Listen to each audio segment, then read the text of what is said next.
Well, the post-mortem examination showed extensive facial injuries on the right side of her face, extensive injuries on the rear of her skull, extensive injuries to her, the right side of her rib cage, and her hands. It shows a forward motion drop from the pit. Kumbinsido na raw ang DILG. Wala raw talagang foul play sa pagkamatay ni Catalina Cabral. Tugma rin daw ang fingerprints ng dating opisyal. Sentro rin ng investigasyon ngayon ang mga naiwang dokumento ni Cabral. Susi kaya ito sa flood control corruption scandal? Sa ngayon, marami nang lumulutang na pangalan pero iisa ang kanilang tugon. Wala raw silang kinalaman. Magandang gabi, ako po si Pinky Webb. Ako naman si Willard Cheng. At ako si Corina Sanchez Rojas. Simulan na natin ang agenda. Exclusive, Sonny Angara, may pinakamarami raw na requested projects sa 2025 national budget. Sunod sa listahan sina Chis Escudero, Joel Villanueva at Aimee Marcos. Mga dokumento at computer ni Catalina Cabral hawak na ng Ombudsman. Yumaong dating DPWH Undersecretary, ano nga ba ang pakay sa pagpunta sa Baguio City? Isa pang exclusive, bukod sa kutsilyo, NBI may nakita rin umanong cutter sa mga gamit ni Cabral. Congressman Leandro Leviste tinawag na super sinungaling ni Representative Terry Ridon. Senator Ping Lacson may apela rin kay Leviste. Sa Senado, magpapasko, hiling na holiday furlough ni Curly Vizcaya at ng BGC Boys, tablado. Estados Unidos gagawa ng mas malalakas na warship at ipapangalan daw kay President Donald Trump. Barry Manilow na-diagnose na may lung cancer. Mga concert pinospone. At Avatar, Fire and Ash, worth the hype na ba? Alamin kay Manny, the movie guy.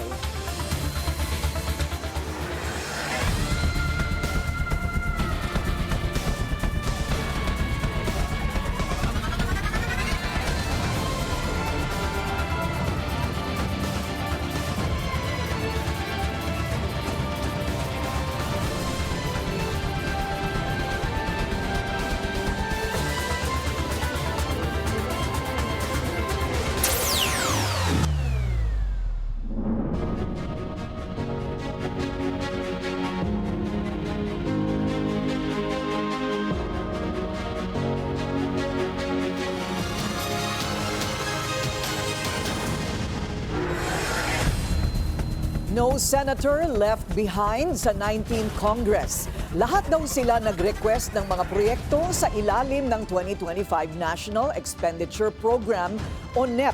Sa tinaguri ang DPWH leaks na hawak ng bilyonaryo news channel, inisa-isa namin na ang laman ng kontrobersyal na dokumento.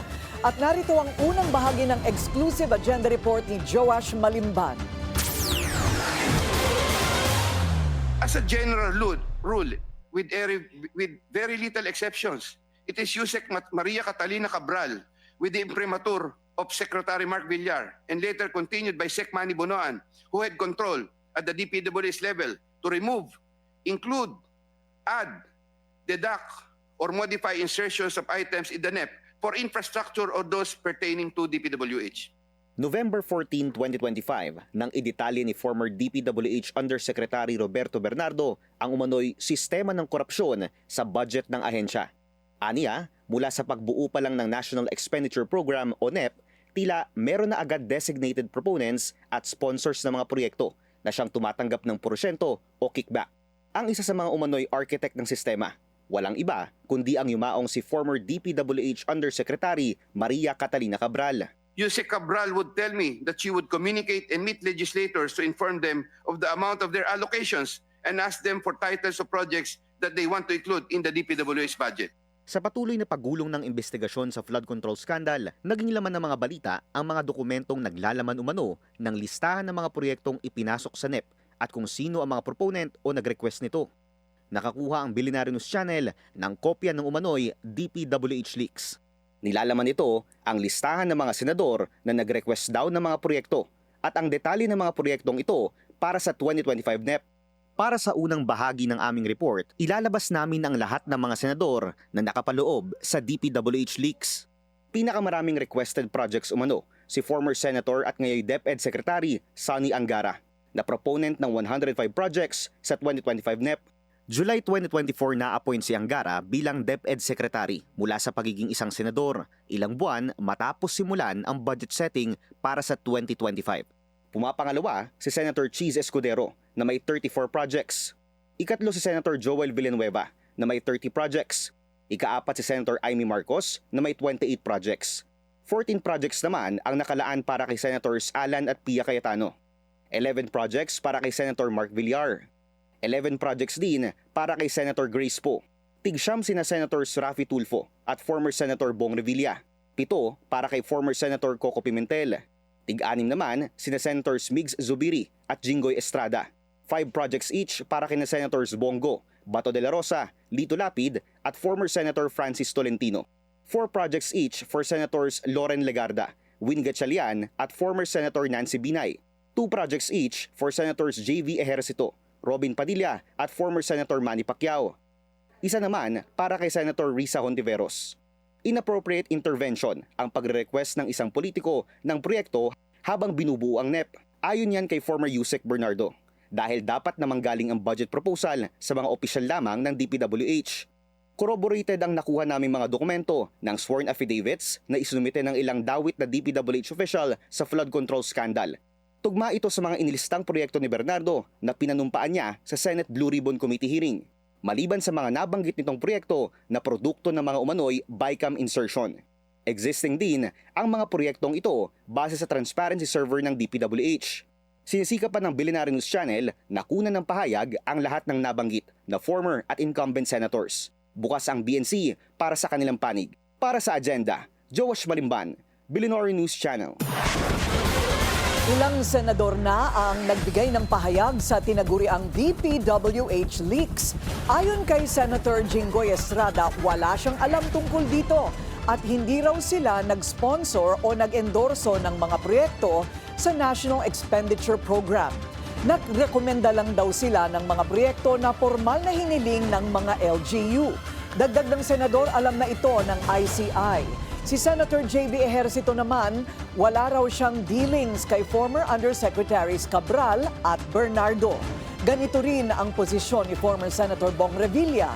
Handa raw niyang sagutin ang alegasyon sa proper forum. Positibo raw sa antidepressant medication si Catalina Cabral ayon sa PNP.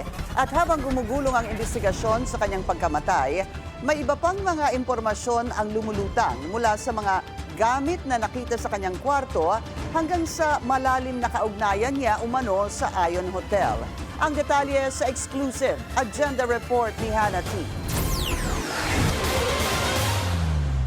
Kasama ng kutsilyo, nakahanap din ng cutter ang mga otoridad sa mga gamit ni dating DPWH Undersecretary Maria Catalina Cabral, ayon sa source ng Billionaire News Channel. Yan ay matapos maghain ng search warrant ang NBI sa tinuluyang kwarto ni Cabral sa Ion Hotel bago siya namatay.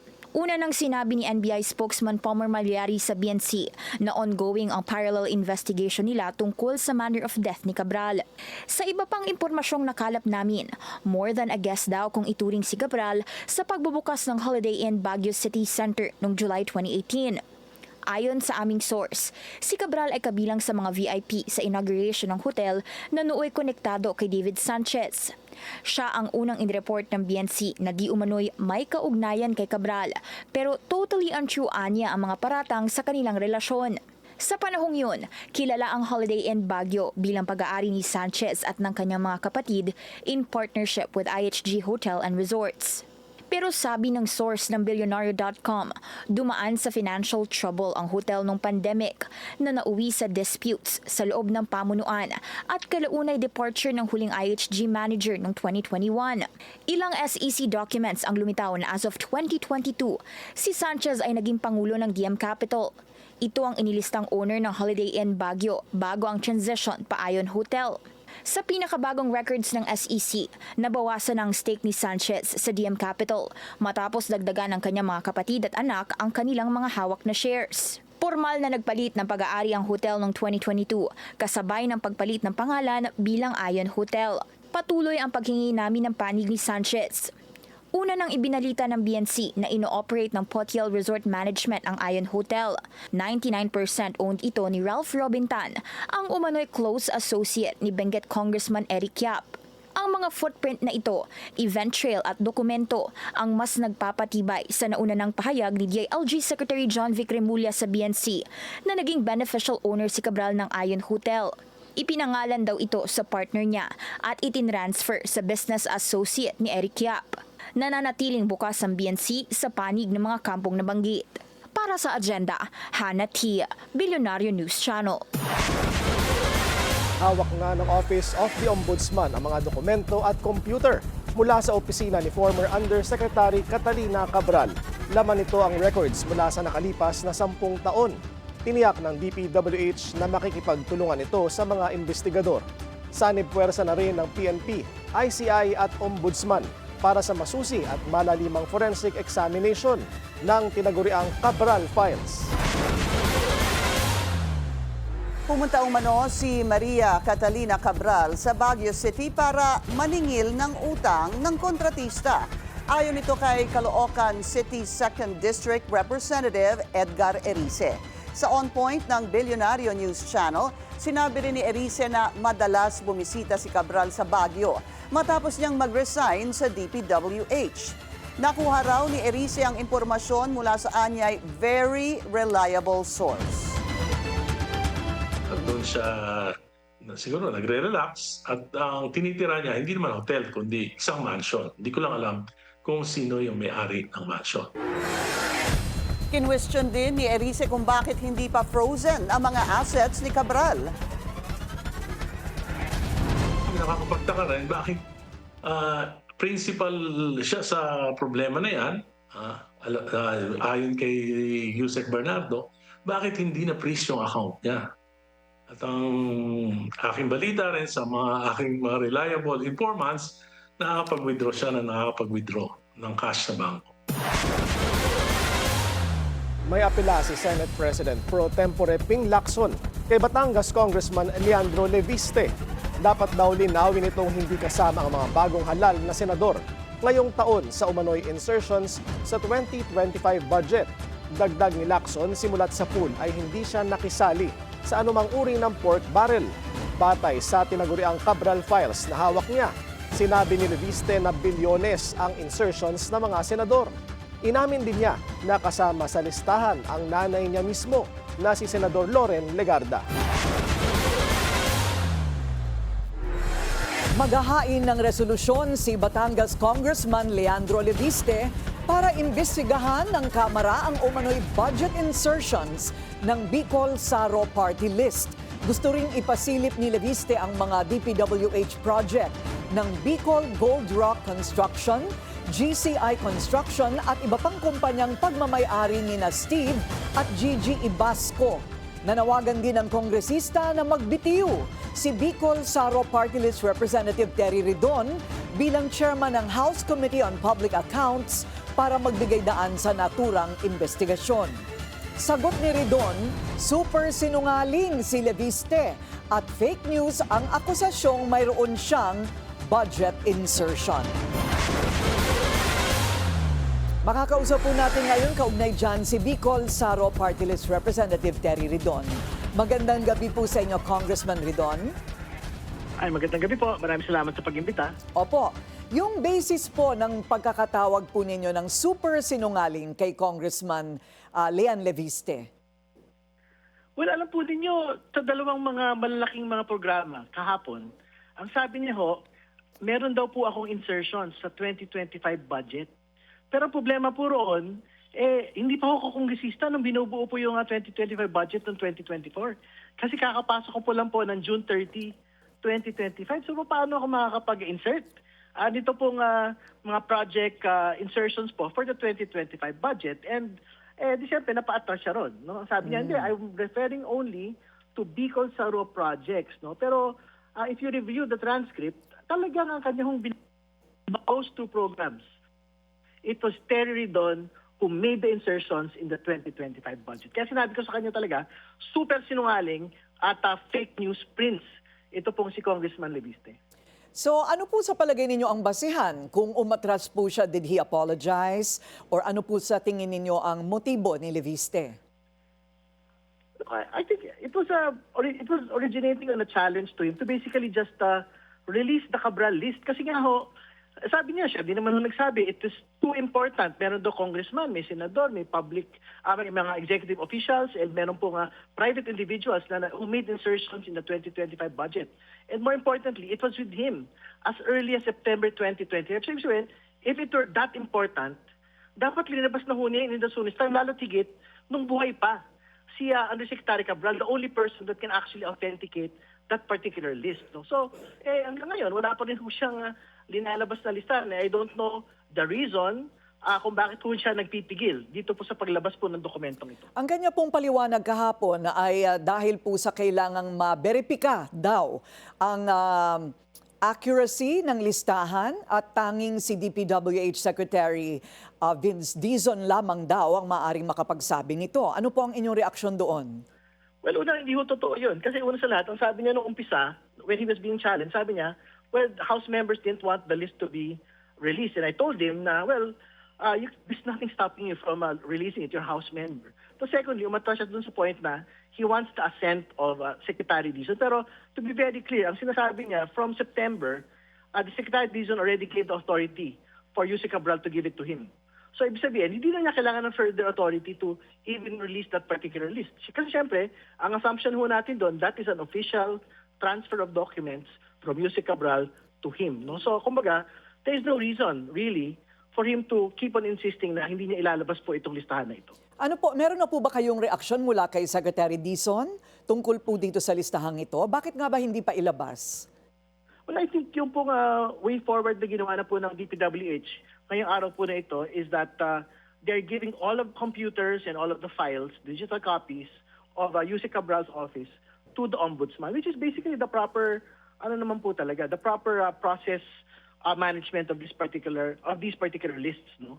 So, I think, kaya nga, pag ako naibigay na sa Ombudsman yan, I think madideem irrelevant na po yung paglalabas po ni Congressman Leviste dito pong listahan. Pwera na lamang po kung iba ang bersyon ni Congressman Leviste doon sa ilalabas ng Ombudsman.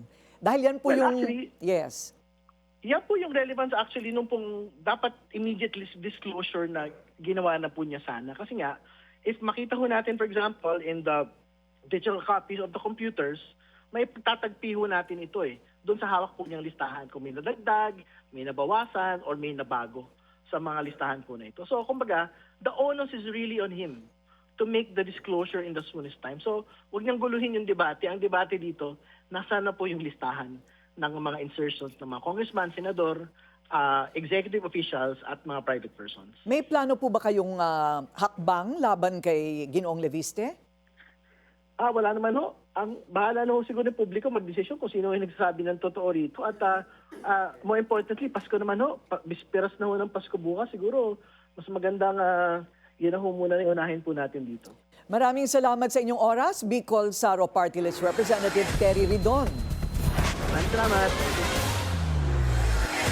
Sa Senado, magpapasko ang tinaguriang flood control king na si Curly Descaya at ang tinatawag na BGC boy sa flood control scandal. Tablado kasi ang kanilang request for a holiday furlough. Nagbabalik si Hannah T. para sa detalye. Tinanggihan ng Senado ang request ng flood control figures na makalabas mula sa detention ngayong holiday season. Yan ay sina Curly Descaya at dati mga DPWH engineer na sina Henry Alcantara, Bryce Hernandez at JP Mendoza. Inirekomenda kasi ni Senate President Pro Tempore Ping Lacson sa Senate President na ma-deny ito for security reasons dahil sa mga report ng Ombudsman at Pangulo mismo na posibleng may arrest warrant na mailabas bago magpasko. Kaya naman nonsense na raw kung papayagan pa silang makalabas. Sunod-sunod ang detention nilang apat matapos ma-cite in contempt ng Senate Blue Ribbon Committee dahil sa di umano'y pagtangging makipagtulungan sa flood control scandal investigation. Dinaan daw ni Alcantara sa Department of Justice ang hiling niya para sa holiday leave. Inaprubahan ni Senate President Tito Sotto ang rekomendasyon ni Lacson at papayagan lang ang apat mag-attend ng misa sa Senate premises. Pwede rin silang tumanggap ng family visit. Una nang sinabi ni SP Sotto na hanggat hindi pa tapos ang investigasyon ng Senado, hindi sila pwedeng makalabas. Wala, dito pa sila hanggat hindi tapos yung ribbon na hearing. Hanggang bagong taon year, sir? Hanggang year, sir? Hanggang June of 2020. Ang tatlong dating DPWH engineers ay bahagi ng tinagurian ni Lacson na BGC Boys o Bulacan Group of Contractors na naglustay umano ng pera sa kasino habang tumanggap ng kickback sa mga proyekto. Si Curly naman ay asawa ng ngayoy NBI detainee na si Sara Diskaya na may-ari ng mga construction firm na nasangkot sa maanumalyang flood control projects. Para raw matauhan ng mga walang kadala-dala sa flood control scandal, umaasa si Lacson na matutupad ng Ombudsman ang itinakda nitong timeline sa pagsasampa ng mga kaso laban sa kanila. Kailangan daw ito kasabay ng masusing pagbusisi sa 2026 national budget at pagpuksa sa pork at insertions na ginagamit lang daw para sa pansariling kapakinabangan. Para sa agenda, Hannah T., Billionario News Channel. Nasita ng COA ang halos 1 bilyong pisong ayuda ng DSWD. Kung hindi raw kasi sa unqualified beneficiaries napunta, doble naman ang natanggap ng iba. Ang detalye sa agenda report ni Ivy Reyes. Nasa 925.8 million pesos na pondo ng AKAP o Ayuda sa Kapos ang Kita program ng DSWD ang napunta sa unqualified beneficiaries at doble-dobleng payout noong 2024. Sa halagang ito, 768.7 million pesos ang napunta sa ineligible beneficiaries. 108.3 million pesos naman ang kabuuang halaga ng doble-dobleng payout sa libu-libong individual sa iba't ibang rehiyon. At 48.7 million pesos ang napunta sa mga estudyante na hindi naman daw parte ng AKAP. Ayon sa report ng COA, ang problema ay nasa validation standards ng ahensya dahil wala raw itong established database ng minimum wage list. Inconsistent din daw ang application ng eligibility criteria, lalo na ang paggamit ng any o or sa forms. At ang pinakauna sa listahan ng COA, masyado raw nakadepende sa barangay certification ng ahensya nang hindi nasusuri ng mabuti ang employment o income status ng mga aplikante. Sa lahat ng rehiyon, pinakamalaki ang bilang ng mga unqualified beneficiaries sa NCR na may 81,800 ineligible documents. Karamihan daw sa mga ito, hindi nakadisclose ang employment information at invalid ang mga ID.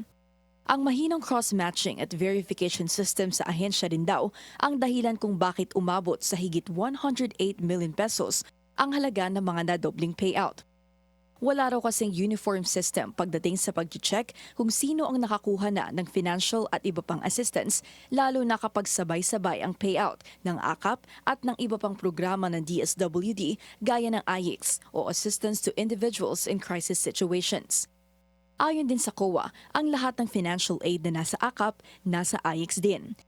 Sa table na ito, ipinakita ng COA na ang medical, burial at educational assistance parehong makikita sa AKAP at AIX. Kaya ang rekomendasyon ng COA, dapat malinaw kung ano ang pinagkaiba ng AIX at AKAP. Ang 48 million pesos na napunta sa high school at college students, flinag ng COA dahil hindi raw kasama ang mga mag-aaral sa direktang pwedeng tumanggap mula sa AKAP. Bukod sa isang centralized system, rekomendasyon ng COA na magkaroon ng regular na pagpupulong ang field offices ng DSWD para maiwasan ang ganitong mga anomalya. Para sa agenda, Ivy Reyes, Billionaire News Channel. Isang araw bago ang bisperas ng Pasko, kumusta kaya ang sitwasyon sa mga terminal? Susunod yan sa agenda. para sa lagay ng panahon sa Iloilo City. Bukas inaasahan ang maulap hanggang sa napakaulap na kalangitan na may posibleng mga pag-ulan sa buong araw. Sa Huwebes, mananatiling maulap ang kalangitan na may paminsang pagsilip ng araw. Posible pa rin ang pag-ulan sa hapon at maaaring uminit ng bahagya sa umaga bago unti-unting lumamig sa gabi. Sa Biyernes, inaasahang muli ang maulap na panahon na may panakanakang pag-ulan, pagkidlat o pagkulog, lalong-lalo na sa hapon o kaya naman ay sa gabi. Sa Sabado, generally fair weather ang inaasahan, angkop para sa mga planong lakad, food trip at family gatherings. Sa Linggo, muling makakaranas ng maulap na panahon na may tsansa ng pag-ulan. Ang temperatura sa Iloilo mula Miyerkules hanggang Linggo ay nasa pagitan ng 24 to 30 degrees Celsius.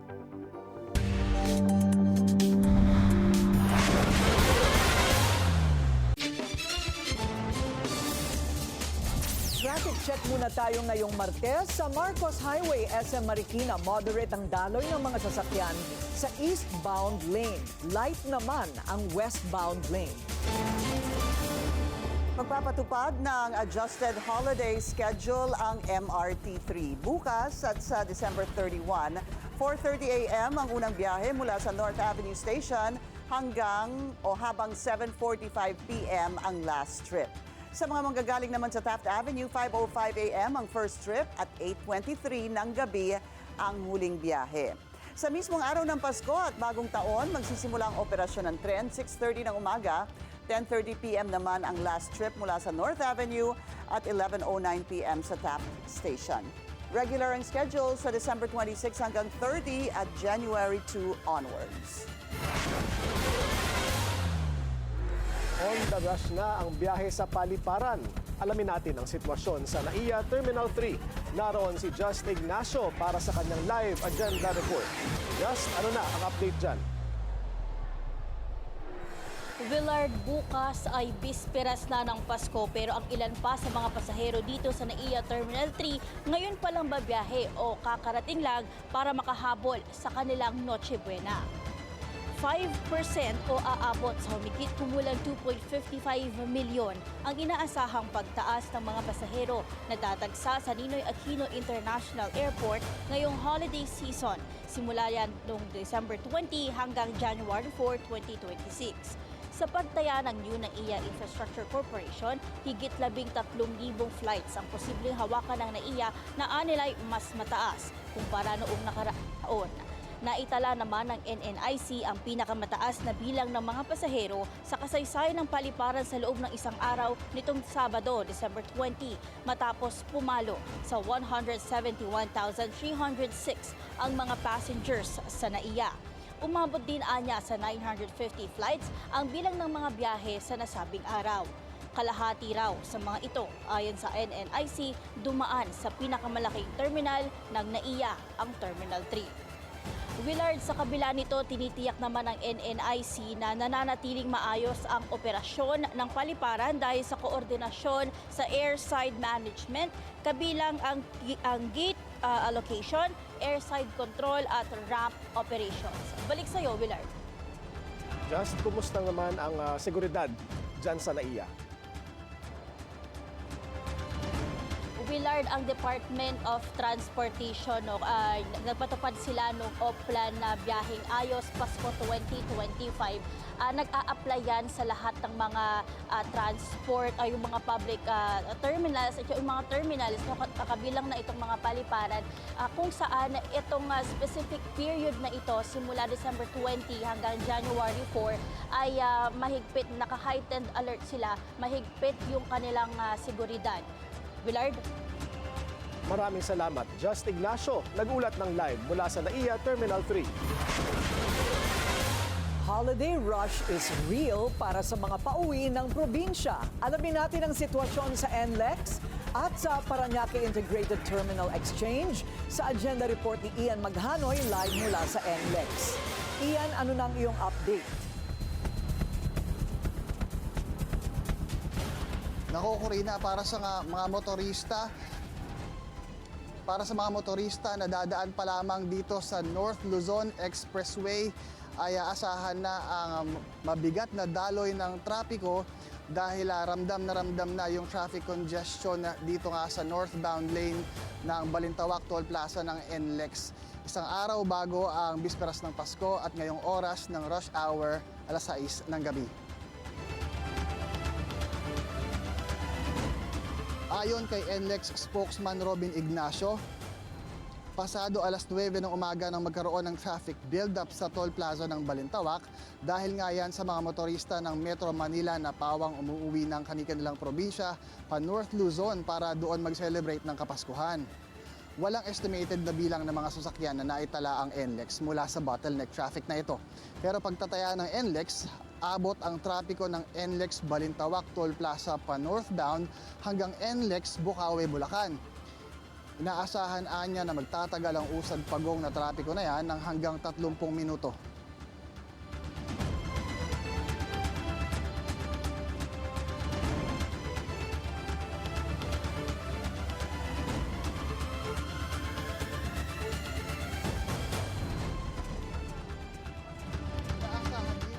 Pagbigat ng daloy ng trapiko sa Pampanga NLEX Toll Plaza. Pero paglilinaw ng pamunuan ng NLEX ay hindi naman ito magtatagal dahil 3 minuto lamang ang inaasahang paghintay ng mga motorista sa naturang toll plaza. Corina, hanggang sa ngayon ay nandito pa rin tayo sa NLEX Balintawak Toll Plaza at makikita nyo nga dito sa aking likuran ay evident yung traffic congestion dito at ayon nga sa pagtatansya ng NLEX ay nasa 300 meters yung haba ng traffic na iyan mula sa EDSA Balintawak. Inaasahan din na magtutuloy-tuloy yung ganitong klase ng eksena ng hanggang bukas, bisperas ng Pasko. Pero paniniguro ng NLEX administration ay mawawala raw yung ganitong klase ng eksena sa araw ng Pasko dahil inaasahan na yung mga motorista galing Metro Manila na bumabiyahe dito ay nakauwi na sa kanilang mga probinsya para doon magdaos ng Kapaskuhan. Corina? Maraming salamat, Ian Maghanoy, nag-uulat ng live mula sa NLEX. It's the season of giving. Pero bukod sa pamimigay ng regalo at pamasko, saan nga ba pwedeng ilagay ang mga nakuhang bonus o aginaldo? Alamin sa agenda report ni Paulo Barcelon. Feeling bilyonaryo ba this Christmas season dahil nakuha na ang inyong 13th month pay, cash gift, gratuity pay o pabonus ng inyong employer? Pwes, ayon sa DOLE, dapat before December 24, naibigay na ang mga 13th month pay ng mga empleyado, lalo na sa private establishments. Para sa mga job order at contract of service employees sa gobyerno, dapat ay nai-release na ang gratuity pay noong December 16 ayon sa DBM. At naibigay naman na ang year-end bonus at 5,000 pesos cash gift ng regular government employees noong November 4. Ayon sa Bangko Sentral ng Pilipinas, marami ng bagong stock ng new polymer bills na maaaring ipalit ng libre sa mga bangko. Pero mas mainam din daw na gawing digital na ang pamamasko ng aginaldo sa pamamagitan ng e-wallet apps gaya ng GCash at Maya o di kaya ay pasa-pasa via QRPH. Ayon sa financial advisor na si Enery D, may 5 pwedeng paglaanan ang natanggap na bonus bukod sa tradisyonal na pamimili ng Noche Buena at pagbibigay ng aginaldo. Una na raw dyan ang pagbawas sa tinatawag na bad debt o yung mga utang na malalaki ang halaga o yung mga hindi binabayaran buwan-buwan. Kadalasan ayon kay D, ito ay nakukuha sa paggamit ng credit card. Pag credit card, pag hindi mo na pay in full, no, that's 3% per month. So times 12 natin, no, 36% per year. Grabe yun. Isipin mo, you can do the math na lang siguro on your own, no? Pero grabe yun. No? So definitely, ito yung pinaka number 1 dapat i-prioritize natin. Pangalawa, maglaan ng pondo para sa emergency na hindi bababa sa 3 buwang halaga ng buwanang gastusin. Pangatlo, magtabi para sa planned obligations o yung mga gastusing maaring semi-annual o yearly ang bayaran. Halimbawa dyan ang mga bayarin sa eskwelahan kung mayroon ng pinapaaral, insurance premiums at iba pang importanteng pangangailangan ng pamilya. Ika-4, magtabi para sa investments. Maaring pasukin daw ng first-timers ang MP2 fund ng Pag-ibig Fund o maaari ring mag-invest sa stocks na makikita rin sa e-wallet apps. The earlier you start, the better. Kasi ang pinaka-important talaga sa investment, no, is the time. So just to give you an example, no, if Kuyari, 20 years old, let's just say nagsisave siya 1,000 pesos to per month. Compare mo sa age 30 ka nagsisave ka ng 1,000 pesos per month, no? Until you reach, for example, you reach age 60, super laki ng difference. At ang pinakamahalaga sa lahat, ani D, huwag kalimutang i-treat ang sarili. Kabilang na riyan ang pag-travel, pagbili ng bagong gadget, o di kaya simpleng dinner out lang for yourself. Ani D, piliin kung anong opsyon ang pinakaswak sa budget para mabalanse ang paggastos at pagtatabi para sa mga pangangailangan. Ang importante, huwag maging one-day billionaire pagdating ng inyong bonus. Lalo't sa bawat piso, may dapat paglaanan. At ang tamang ipon, ang ating agenda, sumapit man o hindi ang araw ng Pasko. Para sa agenda, Paulo Barcelon, Billionario News Channel. Bagamat festive ang holiday season, para sa marami, di rin maiiwasan ang tinatawag na holiday blues. Kaya paalala ng mga eksperto, maging sensitibo. Narito ang agenda report ni Pierre Pastor. Sa 2023 survey ng American Psychological Association, 89% of American adults ay nakararamdam ng stress at anxiety during holiday season. Pangunahing sanhi nito ay financial issues at kalungkutan sa pagkakalayo sa mga mahal sa buhay sa panahon ng Kapaskuhan.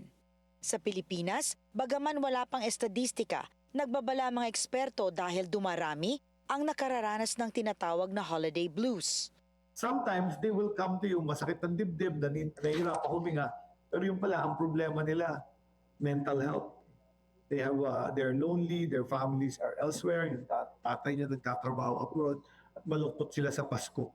Kaya payo ng mga eksperto, maging sensitibo sa mga kasama. Pagdating ng reunion, nandiyan na yung kamag-anak mong ayaw mong makita. Makikita mo na sa family reunion. Tapos, tatanungin ka na kung ano-ano mga tanong. Ang tama mo ngayon na. Tapos, kailan tayo ikakasal? Ba't wala ka ng anak? Ang tagal mo na nagkasawa.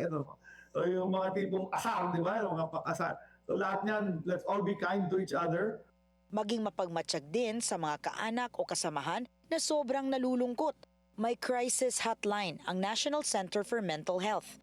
I-dial ang 1553 o 0919-057-1553 or 0917-899-8727. Maaaring tawagan ang mga numerong ito para makahingi ng tulong gaya ng professional counseling. Para sa agenda, Pierre Pastor, Billionaire News Channel.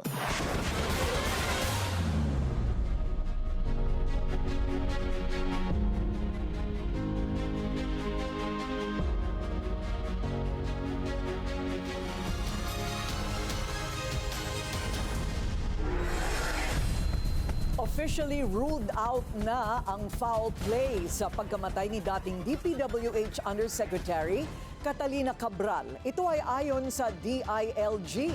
Nagbabalik si Just Ignacio. Ilalabas pa lang ang resulta ng DNA ni dating DPWH Undersecretary Maria Catalina Cabral. Sa pulong balitaan nitong umaga, sinabi ni Interior Secretary John Vic Remulla na batay sa investigasyon, nag-match ang fingerprint at photographs ni Cabral. The problem was that the old photos and the new ones may discrepancy contact kasi we think that there was plastic surgery done beforehand. And so medyo magkaiba eh. But otherwise, all the biometric features show that it is her. Muli namang nilinaw ni Remulla na ruled out na ang foul play sa pagkamatay ni Cabral.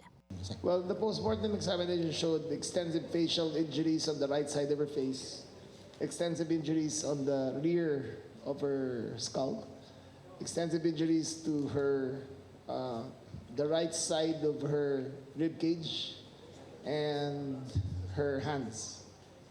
It shows a forward motion drop from the tip. Unang naging person of interest ang driver ni Cabral na si Ricardo Hernandez na kasama niya noon sa Benguet. Pero matapos ang investigasyon, ayon kay Remulla, wala raw silang nakikitang conclusive links ni Hernandez sa pagkakahulog ni Cabral. Para sa agenda, Just Ignacio, Billionaire News Channel. Lusot man sa DILG, posibleng sumalang pa rin sa lie detector test ang driver ni Catalina Cabral na si Ricardo Hernandez. Ito ay ayon sa NBI, ay kung di pa kontento ang mga investigador sa nakuha nilang salaysay. Gayunman nilinaw ng ahensya na kailangan willing si Hernandez at ang kanyang kampo. Muli ring bibisitahin ng NBI ang crime scene para matiyak kung tumalon ba talaga si Cabral. Nagsalita na rin sina Senador Vin Gatchalian at Senador Bongo kaugnay ng tinaguriang DPWH leaks. Git ni Gatchalian, wala siyang ni-request mula sa DPWH na ilagay sa National Expenditure Program. Never din anyang nakausap o na-meet si yumaong Undersecretary Catalina Cabral. Dagdag ng senador, kung merong LGU na humihingi ng tulong, rine-refer daw sila sa mga concerned agency. Binigyang diin naman ni Go na ang NEP ay ang panukalang budget ng Pangulo at hinahanda ng executive branch. Wala raw otoridad o partisipasyon ang Senado sa paglalagay ng mga proyektong naroon. Handa rin daw ang senador na makipagtulungan sa investigasyon sa issue.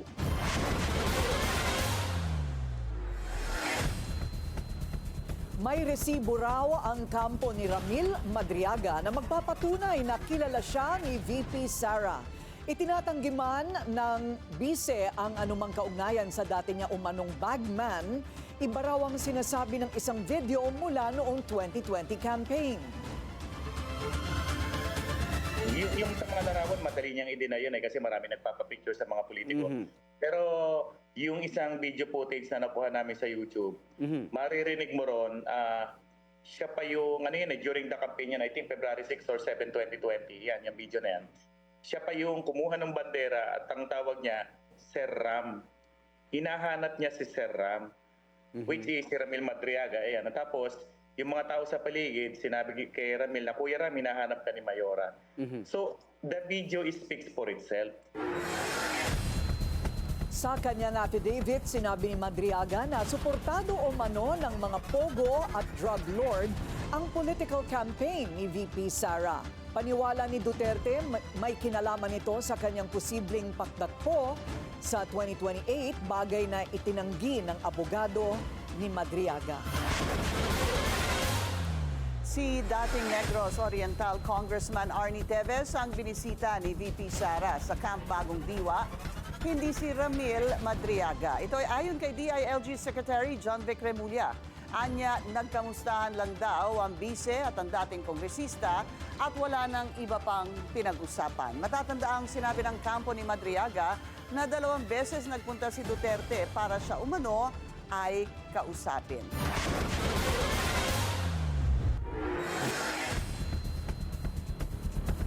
Eliza Valdez and Ian Tantoco umalit in a relationship na nga ba? Susunod yan sa agenda.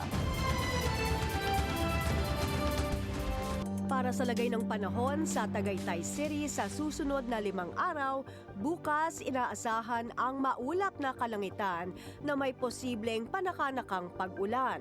Sa araw ng Pasko, mananatiling maulap na may bahagyang sikat ng araw.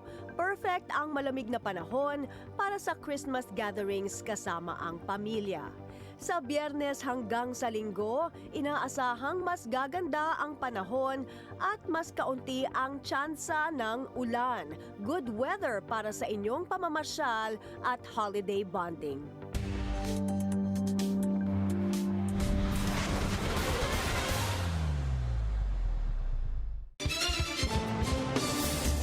Traffic check ulit tayo sa EDSA Mega Mall. Bumper to bumper ang mga sasakyan sa northbound lane, light naman ang southbound lane.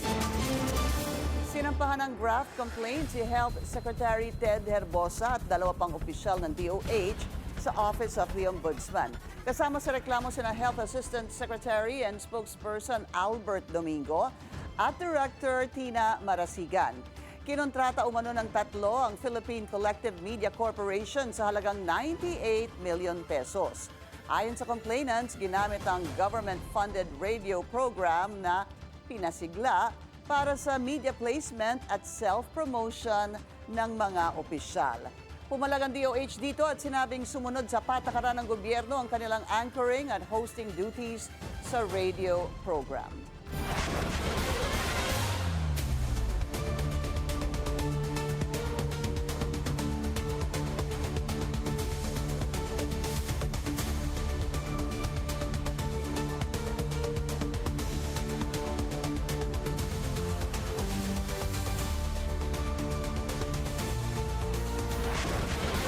Kahit gipit sa budget, walang makakapigil sa mga Pilipino para i-celebrate ang Pasko.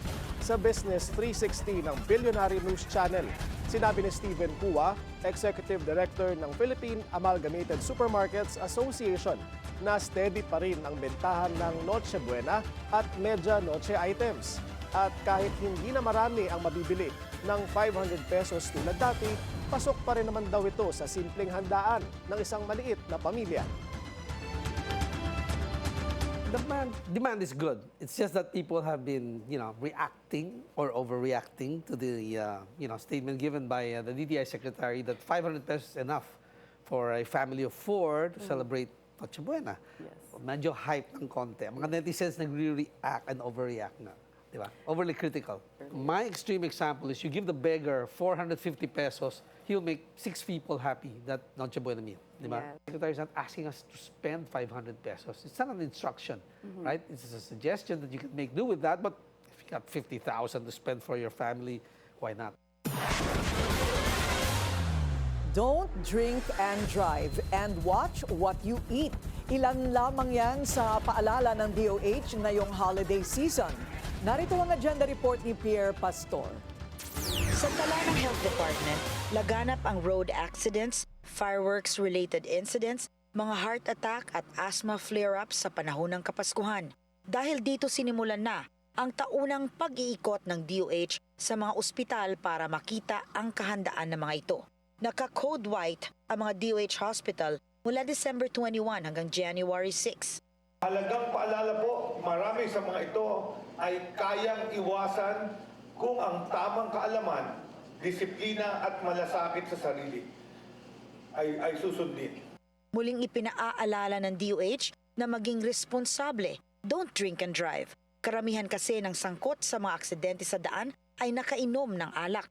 Ang maingat na pagmamaneho ay isang paraan ng pagmamahal sa ating pamilya at kapwa. Hinihikayat rin na community fireworks na lang ang tangkilikin kung saan manonood lang ang mga tao. Mga eksperto na ang bahala sa fireworks para iwas aksidente. Bukod kasi sa mga napuputukan, tumaas din ang insidente ng asthma attacks pag holidays.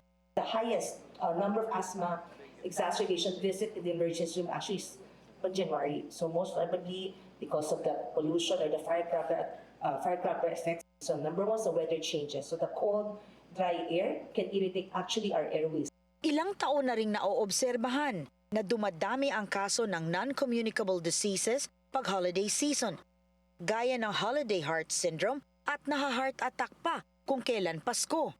May Pasko, bagong taon, holiday, it all boils down to triggers. Ano ba yung mas madami? Kasi iniisip ninyo, bakit mas madaming problema sa puso kapag ka-holiday season? Mas marami kang triggers na you don't usually do in the other months. Kaya't mahigpit ang paalala ng mga eksperto na magbantay sa kinakain. Bawasan ang 4 M's, mamantika, matataba, maalat at matatamis. Kasabay ng hospital rounds, binigyang pagkilala ni Secretary Herbosa ang mga health workers na naka-duty pag Pasko at Bagong Taon. Hindi sila nakauuwi sa kanilang pamilya pero nasa mga ospital sila at nakaantabay sa mga pasyenteng darating. Para sa agenda, Pierre Pastor, Billionaire News Channel. Kumuha naman tayo ng weather update mula kay Pag-asa Weather Specialist Dan Villamil. Magandang gabi sa iyo, Dan. May inaasahan ba tayong mga pag-ulan ngayong Christmas week? Yes po, good evening po at sa ating mga taga-subaybay. So wala pa rin tayong minomonitor na low pressure area at nananatiling maliit yung tsansa na magkaroon tayo ng bagyo sa mga susunod na araw. Gayun pa man, dahil sa epekto ng easterlies, makakaranas pa rin tayo ng mga pag-ulan sa area ng Bicol Region, Eastern Visayas, pati na rin dito sa mga lalawigan ng Quezon, Dinagat Islands at Surigao Provinces. Dahil naman sa epekto ng northeast monsoon o yung malamig na hanging amihan, makakaranas rin tayo ng mga kaulapan at pag-ulan sa may Cagayan, Isabela at sa Aurora. Sa Metro Manila at nalalabing bahagi ng ating bansa, ay generally fair weather pa rin ang ating inaasahan sa mga susunod na araw, bahagyang maulap hanggang sa maulap na papawirin. Nandiyan pa rin yung mga tsansa ng usual afternoon to evening na mga rain showers or thunderstorms.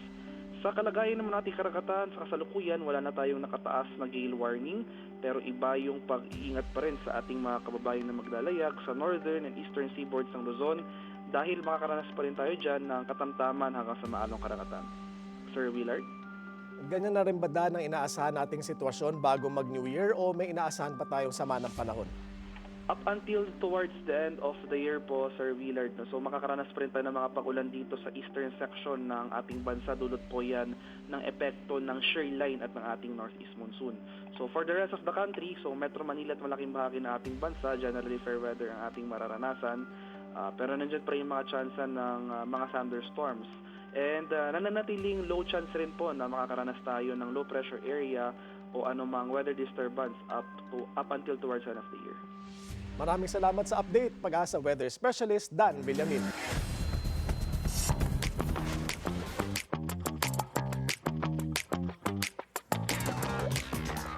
Talk of the town na naman ang umano'y relationship ni Eliza Valdez and Ian Tantoco Umali. Ian posted this selfie with the volleyball superstar na kitang naka-peace sign pa. He shared pa another IG story, and this time, solo si Eliza. The two have also been spotted together, but they have yet to confirm dating rumors. Si Ian ang president of Quantum Golf and son of the late former Congressman Reynaldo Umali. Meanwhile, Eliza and basketball star Kiefer Ravena broke up in 2022 after a 6-year relationship. Diagnosed with lung cancer ang 82-year-old Grammy winner na si Barry Manilow. Dahil dito, he is pausing his scheduled concerts while he undergoes surgery. Ayon kay Manilow, he expects to feel better by February since his treatment does not require radiation or chemotherapy. The singer-songwriter shared he recently went through 6 weeks of bronchitis. An MRI later discovered a cancerous spot sa kanyang left lung. Manilow's career spans more than 6 decades. Kabilang sa kanyang hit songs ang Mandy, Copacabana, and Can't Smile Without You. Tech tycoon Larry Ellison, personal na ring sumali sa bidding war for Warner Brothers. Susunod yan sa agenda. Para naman sa lagay ng panahon sa General Santos City, sa Miyerkules, inaasahan ang maulan na panahon na may makapal na ulap sa kalangitan. Maaring maranasan ang panakanakang pag-ulan anumang oras buong araw, kaya sa mga lalabas ng bahay, mahalagang maging handa. Sa Huwebes at Biyernes, mananatiling maulap ang kalangitan na may paminsang pagsilip ng araw. Bagamat mas konti ang pag-ulan, may tsansa pa rin ng mahinang buhos ng ulan, lalo na sa hapon. Sa Sabado at Linggo, muling babalik ang maulan na panahon. Pinapayuhan ang publiko na maging maingat sa mga biyahe at patuloy ang pag-antabay sa lagay ng panahon. Ang temperatura sa General Santos sa susunod na 5 araw ay nasa pagitan ng 23 hanggang 32 degrees Celsius.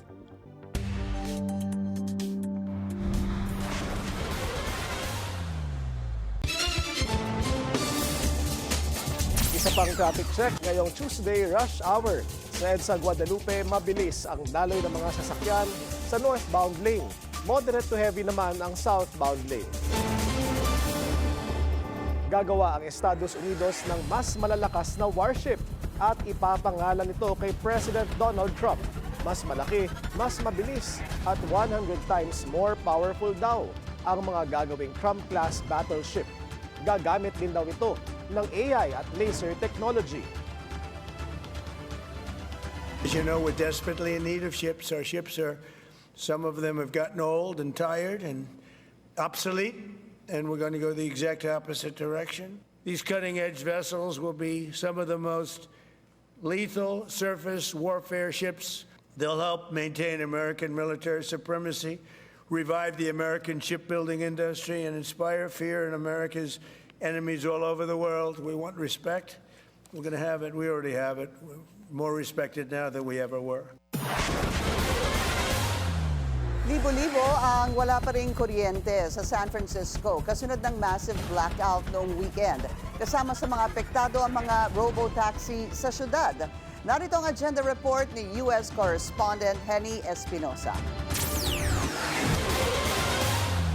Did you ever think na isang araw, susunduin ka ng isang taxing walang driver? Dito sa San Francisco, daan-daan ang mga autonomous cars na palibot-libot sa buong syudad, 24/7. Hello, Henny.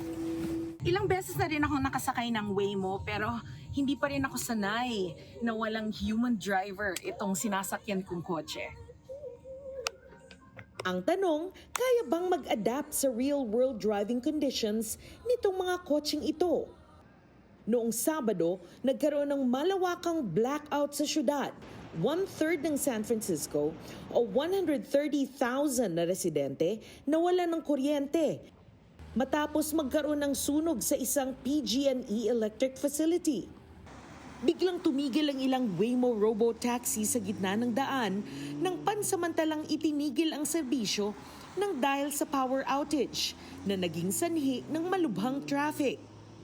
Ipinahagi naman ni Lani Bichelli at Zenaida Cruz, dalawang Pinay na nakatira sa Sunset area, kung papaano sila naapektuhan.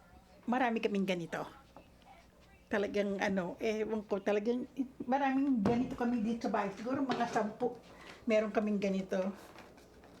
So nakatulong po siya? Oo, kasi pinilitan namin lahat ng bagong battery siya. So tamang-tama po nung nangyari, prepared kayo? Oo, yan meron kami, pero sa pagkain mahirap dahil walang mainit. Puro malamig, malamig dito. Ano naman po paggabi? Pag natutulog kayo, walang heater? Walang heater. Hassle kasi walang pagkain on time, hindi makapagluto, then walang ma-charge na cellphone. So, delikado pag kami emergency tapos walang cellphone, di ba? So, kailangan meron kaming mapag-charge. Ayan, mahirap maligo, walang mga hot water.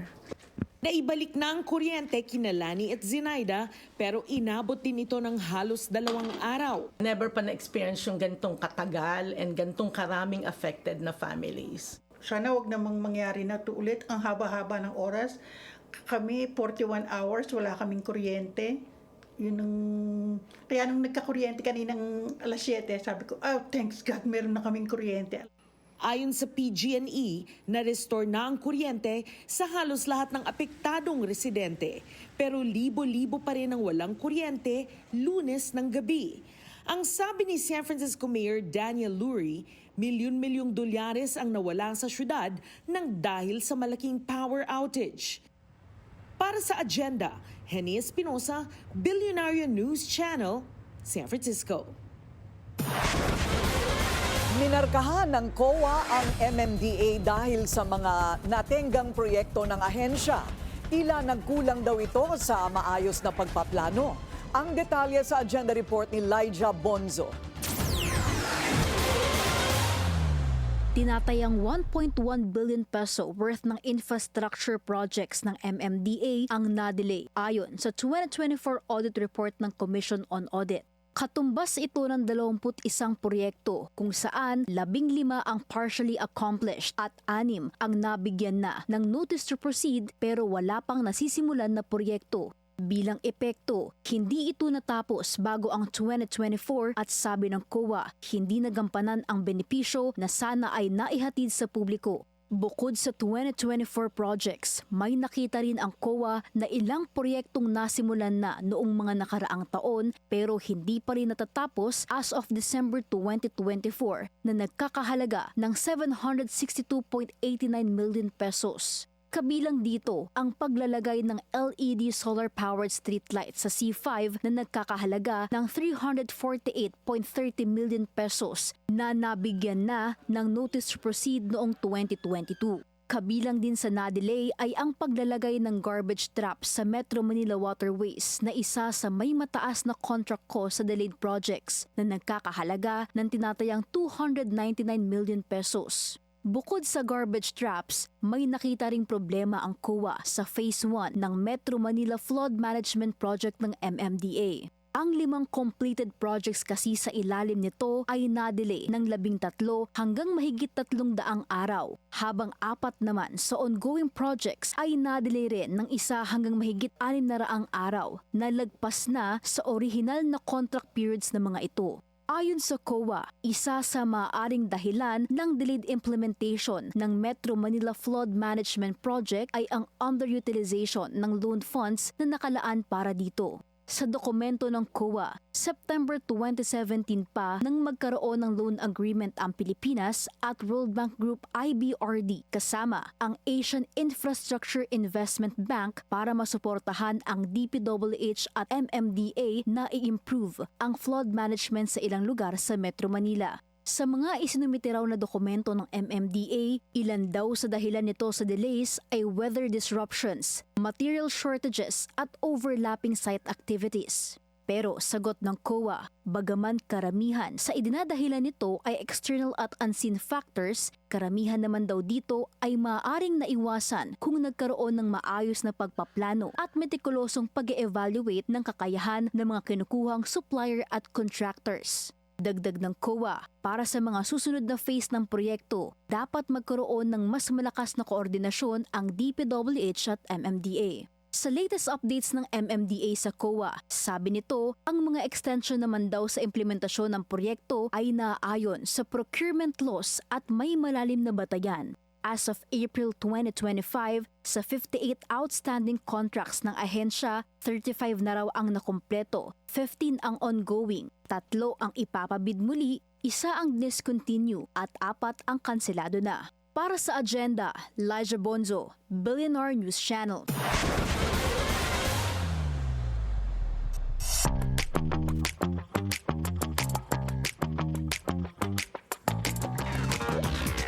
Hindi pa tapos ang laban ng Paramount Skydance. Tech tycoon Larry Ellison steps in to personally guarantee $40.4 billion in Paramount's takeover bid sa Warner Brothers Discovery. Ellison also agreed not to revoke the family trust or transfer its assets during the pendency of the transaction. These moves seek to allay doubts about Paramount's financing and the lack of full Ellison family backing. Una nang ni-reject ng Warner Brothers ang hostile takeover bid ng Paramount amounting to $108.4 billion. It says the offer is inferior to its merger agreement with Netflix. Paramount is ran by Ellison's son, David. Inalabas na ang first trailer ng upcoming Christopher Nolan epic na The Odyssey. The clip shows brief glimpses of Matt Damon. Palabas na ang 3rd chapter ng blockbuster Avatar franchise ni James Cameron. Does it live up to the hype? Manny the Movie Guy tells us sa kanyang agenda report from Hollywood.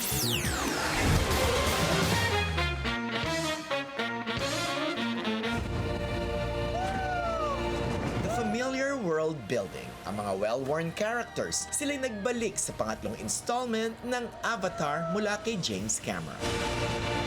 The Sullys are back as well, Sam Worthington's Jake and Zoe Saldana's Neytiri, at ang kanilang mga anak ay nagre-rebuild and striving for a peaceful existence hanggang is the only pure thing in this world. They come face to face with their most dangerous enemy yet, Varang. Our forest. Ginagamit ang kapangyarihan ng apoy, Varang brings shades of gray to a world that's beautifully blue. But Ava, kung paborito niyo ang mga Avatar series, you will enjoy this one. James Cameron takes us out of the water and into the fire para ipakita ang dark side ng Pandora. Protect your sister. Yes, sir.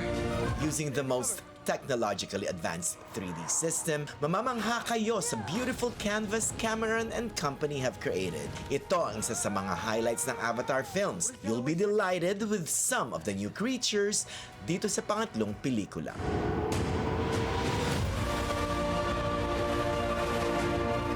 Pero at 197 minutes, 3 hours and 17 minutes to be exact, masyadong mahaba ang movie, especially in the bloated middle part. In boredom, you may start to recognize the familiar narrative beats that Cameron uses as a crutch to move the story forward. And you know what else is back? The stilted dialogue na punong-puno ng mga hey bros or hey babies para ang mga Navis ay pamilyar sa mga slang natin. Cannot live like this, baby.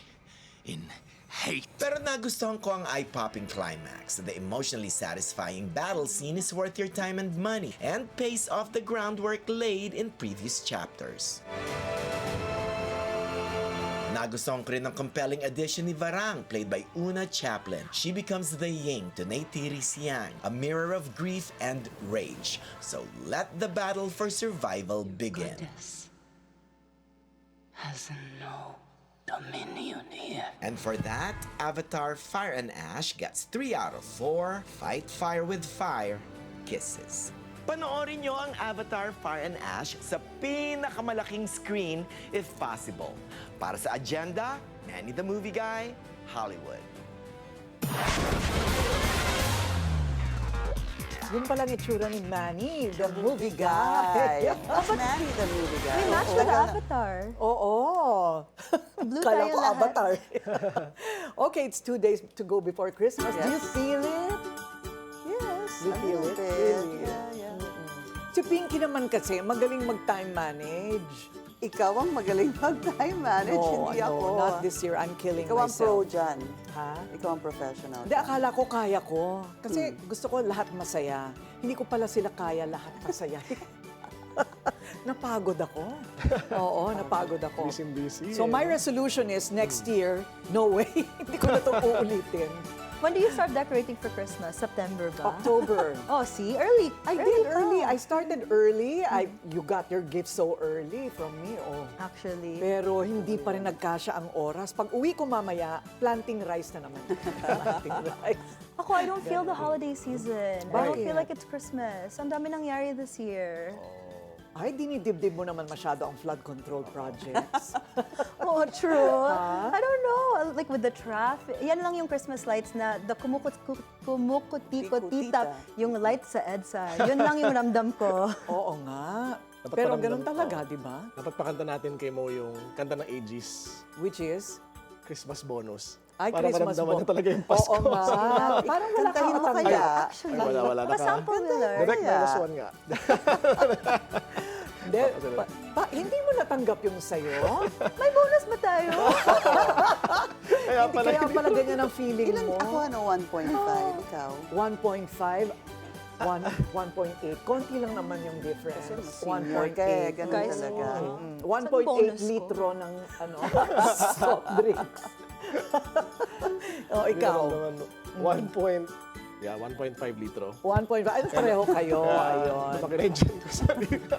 Oo nga. Pero sabi nga nila, lilipas din yan. Lilipas din yan. So let's just try to be happy. And enjoy. And Yes. enjoy. Let's enjoy the Very Oo. true. Especially those of you with your parents still around. Such a blessing, Yes, no? Oo. absolutely. So you're very, very blessed that way. It's always best when we are with our loved ones. Family. Magsa Santa Claus outfit ka.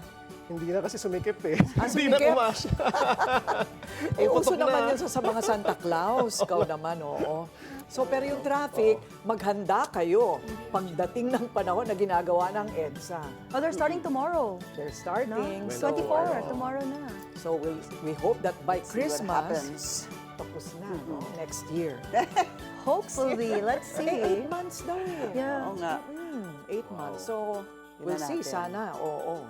Okay. Okay, so it's 2 days to go before Christmas. Yan po ang ating agenda ngayong gabi. Ako po si Pinky Webb. Ako naman si Willard Cheng. Ako naman po si Monique Tuzon. At ako si Corina Sanchez Rojas. Sa bawat issue, may anggulo. At ang balita, may agenda.